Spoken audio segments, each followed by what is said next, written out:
Stow Aerodrome we purchased around about 4 years ago. It's a home defence aerodrome and home to the 37 Squadron. And it's totally unique as it's being the only one left with the buildings intact as such. We have 22 of the original 54.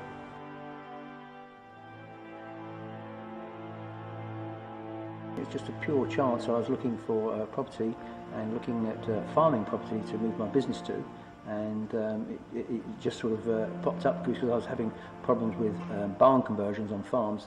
The local councils from Hertfordshire, where I came from, were unable to give permission for that sort of thing, and I just looked on a farming site and it popped up on there.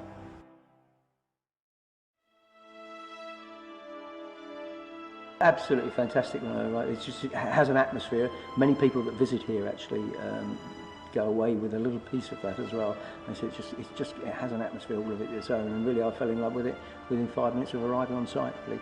And then my brain was going at 900 miles an hour, trying to work out how I was going to buy it.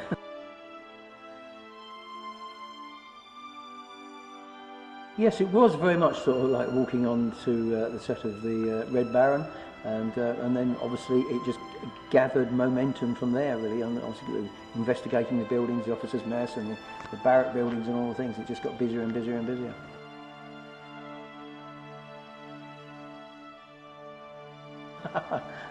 Centre is a saviour, I'm not so sure really. I like good projects. I'm a bit of a project man really, and both throughout my business life I've either done various projects. So I've sort of turned my engineering skills, if you like, onto this project here.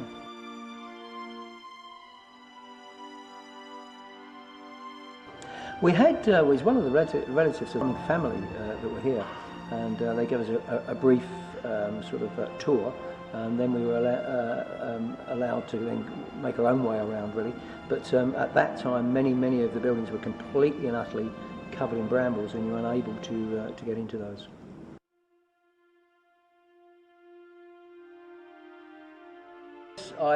When I originally came here, was obviously to look at the conversion of one of the buildings to the workshop, but I guess it wasn't any longer than about 20 minutes, and I realised there is something special here, and it's just a matter of then getting very busy and finding some history and what we could possibly do. But it was absolutely flat out for a number of days, with all this information coming in to collate it all and work out exactly what we have got and what the possibilities were.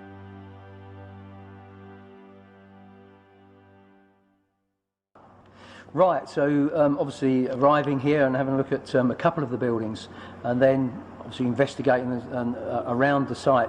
And I was going into some of the buildings, had original desks in them, had original dado rails, all the original lighting was there, and I was just absolutely agog with what we had. And it was absolutely fantastic, and realising what a piece of heritage we could possibly have here and recreate and get it back into as it was. I had a very good investor in my business partner who invested into my motorcar business, and I then made a quick phone call to him back up into Newcastle, and he arrived the very next day because I was very excited indeed. So anyway, he turned up and he fell in love with it as well. So and the rest really is pretty much history. And I do have a very understanding young lady, so and she's used to my madcap projects. No, it was a very hectic time to get the information that we required. There was a Royal Commission report that was done on the aerodrome, so I managed to suck that information in. But really, very much, absolutely done on the hoof. And I was extremely excited about it, and my brain is going like a wildfire really. And the fact is, I mean, at the moment, still I don't do an awful lot of sleep, and I get about 4 hours, 5 hours sleep, and that's basically what drives me to keep me going. And it was just absolute mayhem to get it all collated, if you like, within about two months, so we could then make a programme of building restoration and that sort of thing And the first things we did here was to get the aerodrome flying field back, because having looked at the records there, that was waterlogged. That's the main reason a lot of their flying hours were lost. So the first thing, and then get the aerodrome, so we got all the land draining on that. That takes a period of 3 to 4 months, purely due to weather and that time of the year. We bought it just before Christmas, managed to get the tractors on at the end of February to do all the land draining. We fell in love with first sight, and then it was a matter of working out what we're going to do. I'd actually bought it within about 5 minutes of arriving in my mind. So there wasn't a not buying it, but we did have to go through the bidding process. So very difficult times there, going into the bidding, not knowing the price that it was, because it had already dropped out of one auction. So the other underbidders wouldn't inform us of the prices that they'd bid for, and it was a complete finger in the air. And literally just sort of, it was a finger in the air. And luckily, it was 3 o'clock on a Friday afternoon. I got a phone call and they said that we were lucky, and it's the only thing that I've bid for that we've actually been successful at. So there we go. That is a possibility. It was a finger in the air, and I just had a bit of an idea, and I thought, right, okay. And then at the last moment, I put another £60,000 on it, which in actual fact made the difference. And indeed, when we found out some 3 months later, we weren't the top bidder, which is interesting. It was because we were such, I think I informed the family that was selling the property what we were wishing to do with it, and I think they took that on board. And I also visited our Malden District Council conservation officer there to inform them what we'd like to do, got their support, showed that support back to the people that were selling, and obviously they again accepted that and thought, well, this is a good idea. And so it wasn't all about money. It was obviously, it had been in the family for a number of years, and obviously they wanted to keep it nice and work with the people that were going to be their neighbour, really. And that's what I ended up doing. What happened actually is the bidder, first bidder who was successful, was actually going to do a bit of a bulldozing operation, and luckily the conservation officer had been informed by one of the local villagers that this said thing could happen, and Malden District Council got very, very, very busy indeed, and it produced a conservation area of 178 acres in less than 3 weeks, and got a conservation order put on, which then halted what the guy was trying to do here. Then it came back on the market. I popped up on the scene, and then it was 2 weeks later. It was then redone through an auction and sealed bid. With these projects, there are hiccups that come along. One of the hiccups I had was 6 months after purchasing it with Steve, my business partner, I was diagnosed with cancer. So I then obviously had to undergo treatment for that, but it was Stow effectively that kept me going, because it was just, I was so involved in what I was trying to do here. I just needed to get back and get busy and going, and indeed, I turned up here fairly shortly after finishing my treatment, and it was that gave me the push to keep going. So I think it's been good for me. Anyway, what it is, it's a very evasive treatment, or it's where they put the treatment, it can go anywhere, whereas the treatment I was getting from this one at Adam Brooks was very, very local. I mean, they were operating within about 3 millimetres of my spinal cord. So you have to get these masks and all that sort of stuff done, which is you have to go through. So they clamp you to the table and go in the old microwave and get zapped every day for 7 weeks. And then obviously the chemotherapy as well, which is probably a little bit stomach upsetting.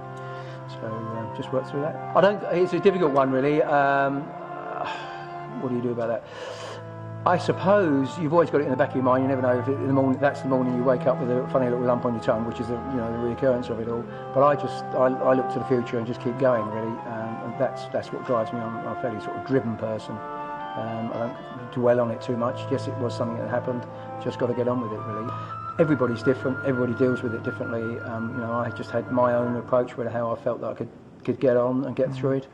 Yes, it does break my heart a little bit. Obviously, I put a lot into it. I am very hopeful that I can continue here. It depends on what we can do, what arrangements I can have with my new owner. I do have an investment of myself that I put into it, both my time and my money into it. But that was a private deal with myself and Steve. But the airfield is up for sale, and it is a full freehold, so everything on the aerodrome goes with it as well. So But I'm hopeful that I can continue. I've done a lot of work. We've worked obviously with all the local councils, planning permissions, and all the other things that have to go on. And obviously the history and the archive, I think, is quite interesting as well. And it's 4 years worth of work that's gone in there. Not that I, would have it removed. It would stay here, but it's just the avenues that we've gone through to get that information. That's quite interesting. Yes, a kind heart, I think. It would have to be somebody with a reasonable sum of money. It's 2 million to buy it, and it's going to take 2 million to finish it. Whether that money comes from that person who buys it, or whether it comes from private funding, which could become available. There is funding out there, but really the crux of that is that it needs to be a charitable trust type affair, not a private business. With a private business, I've been trying funding since the 4 years we've been here, and to date, out of the 2.3 million that's been spent so far, we have achieved £8,000 of funding. So you can see there's a fair difference.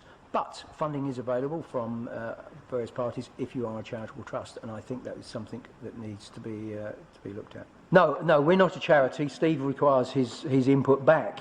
So it would be some way, if I can, I am looking at some avenues at the moment where somebody could buy half from some funding, and I can get another half from another funding, and then we could then put it into a community type project, come charitable trust. It's very much a this airfield and this project has only survived by involving our local community, both in educational purposes and obviously the locals that come here to visit.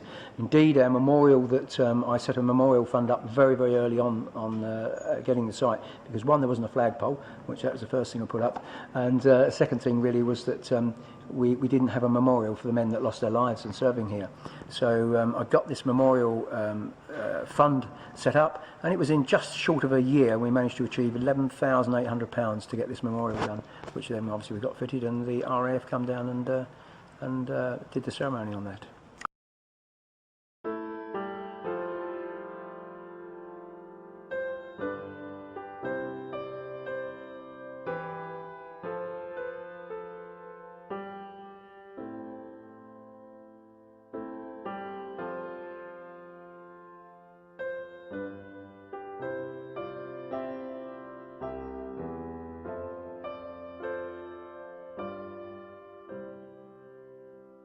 With such a project of Stow Morris, I think it's never going to succeed unless you involve the local community in what you're trying to achieve.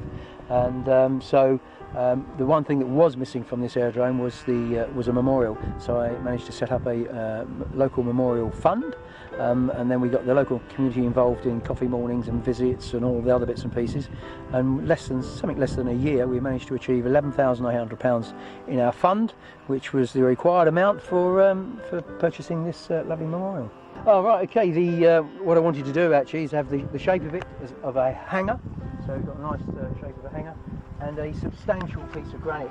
I didn't want a weedy little piece of granite, so it's as big as we could get in one piece, in actual fact. After this, they have to split the memorials into separate sections, and then obviously the names of the guys that unfortunately lost their lives serving from the aerodrome.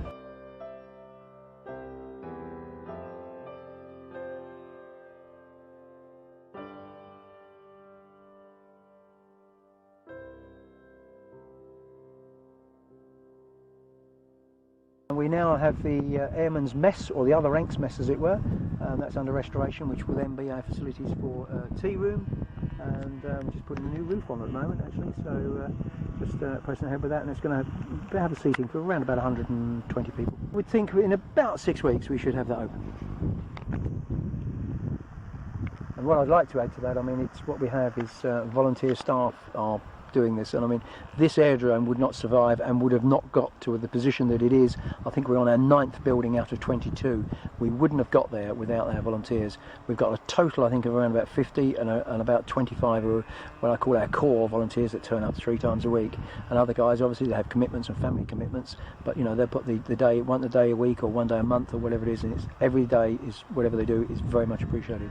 And they're great group guys, and they all work together, and we've got painters, plumbers, gardeners and all the other things that you need. I dread to think actually, I mean I haven't even calculated that. It would be an awful lot of money. Certainly it would make the project much more expensive. So what we managed to do is, you know, if we supply the materials, the guys will actually have got the skills to put it together.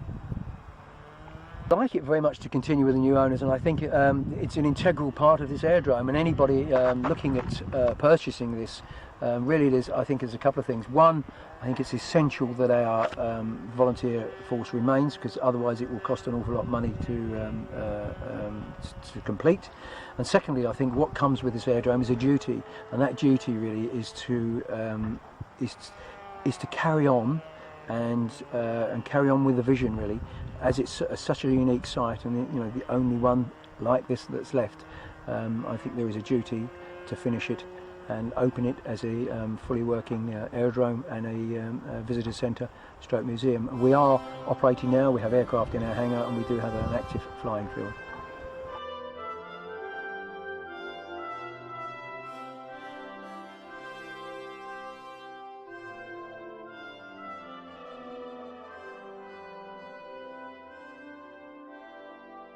I am fully committed. I've been fully committed from the word go, you know, within 10 minutes of arriving on site. Do not ever doubt my commitment to this project. No, I would very much like to be still involved here. I have obviously got a lot of expertise with what I've been working with the planners and all the other things that go in, you know, trying to get this site complete. So yes, I would very much like to be involved in it, but ultimately I can understand that maybe that's what the new owner may not wish to do. That if that is, I'll have to take it on the chin. But the most important thing in the whole thing is not me, but it's Stow is what's important here, and to actually get this vision complete. What I managed to do, and I've been working tirelessly for the last 4 years really, is to get a listing to the site, and it has taken a little while, but some 3 months ago we were grade 2 star listed. So what that really means is whether I'm here or not, the aerodrome will be staying, and not only have we got all the buildings, every single building, and even our little bomb store down the bottom is listed grade 2 star. The flying field is listed as well, so the flying field cannot go back to agriculture either. So that was my goal, I think, or one of my goals really, but it's, you know, that's a major stepping stone in obviously to keep the aerodrome going really. I hate doing it really.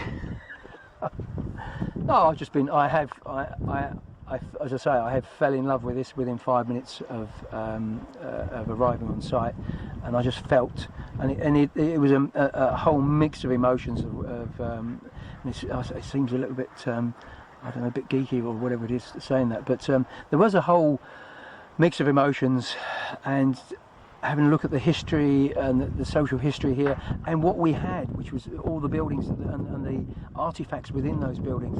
It was just a little time capsule, and so I then started on this task to save it, and now with the grade 2 star listing, whether I'm here or not, it is now saved for the nation. It is such an important part. It is our history, and it's got to be saved. And now I think with the grade 2 star listing, there's a little bit of pressure taken off, and hopefully you know, the English Heritage will look after that, whether I'm here or not.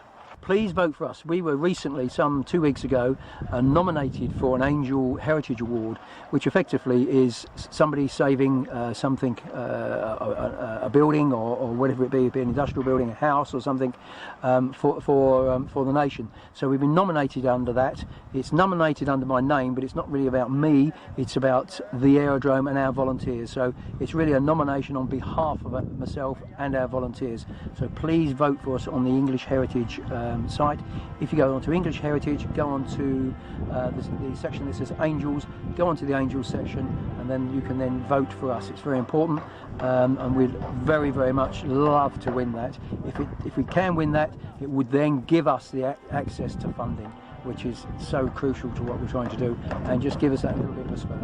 How much? Difficult. The actual the actual prize doesn't give you any money, but what it does, it gives you a little bit of status. So when we are approaching people, we are English Heritage, we're an Angel Award winner, and I believe that then opens a few doors. That's what it's about. It's not so much the monetary fund from that award. It's about opening doors, which we can then helps us to achieve some of the funding.